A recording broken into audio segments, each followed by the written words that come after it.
વડોદરા જિલ્લાના વાઘોડિયા તાલુકામાં વન અને પર્યાવરણને નુકસાન પહોંચાડતા તત્વો સામે તંત્રએ લાલ આંખ કરી છે। આ સમાચાર વિગતવાર જોઈએ।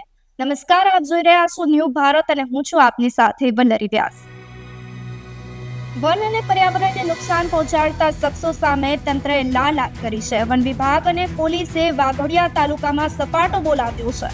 વડોદરા જિલ્લાના વાઘોડિયા તાલુકાના વલવા જૂથ ગ્રામ્ય પંચાયતની ગૌચરની જમીનમાં 40 થી વધુ લીલા વૃક્ષોની બેફામ કટાઈ કરતા અજાણ્યા શખ્સોએ ગૌચરના જંગલમાં મોટા પાયે વૃક્ષોનું નિકંદન કર્યું હતું, જેની સામે હવે તંત્રએ લાલ આંખ કરી છે। તપાસમાં લીલા વૃક્ષોની આડમાં ખેરના લાકડાનું ગેરકાયદેસર રીતે કટિંગ કરતું હોવાનું સામે આવ્યું છે।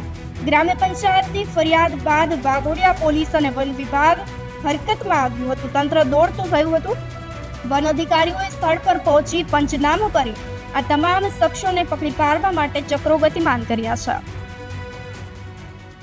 વલવા ગ્રામ પંચાયત જૂથ ગ્રામ પંચાયતમાં ગૌચરની જગ્યામાં 227 સર્વે નંબરમાં મને એક જાગૃત ખેડૂત દ્વારા જાણ કરવામાં આવી હતી કાલે સવારે કે આપણા ગૌચરની જગ્યામાં લાકડા કટિંગ થઈ રહ્યા છે।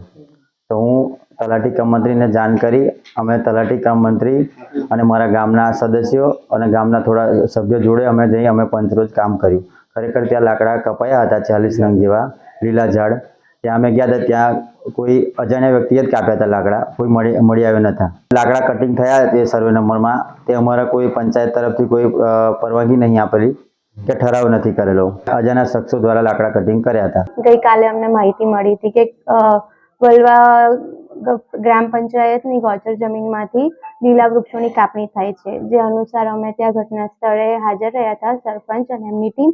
અને ત્યાં અમે જોયું કે વૃક્ષોની કાપણી થઈ હતી અને કેટલાક વૃક્ષો કાપણી કરીને તેમના દ્વારા ઉપાડી લેવામાં આવ્યા હતા અને જે બીજા લાકડા ત્યાં હતા એ ગ્રામ પંચાયત દ્વારા પંચરોજ કામ કરીને કબજે કરવામાં આવ્યા છે, જે અંગે જે અજાણ્યા શખ્સો દ્વારા કાપણી કરવામાં આવી છે અને જે અંગેનું અમે પોલીસ ફરિયાદ કરી છે અને ઉપરી કક્ષાએ મેં એની જાણ કરી દીધી છે।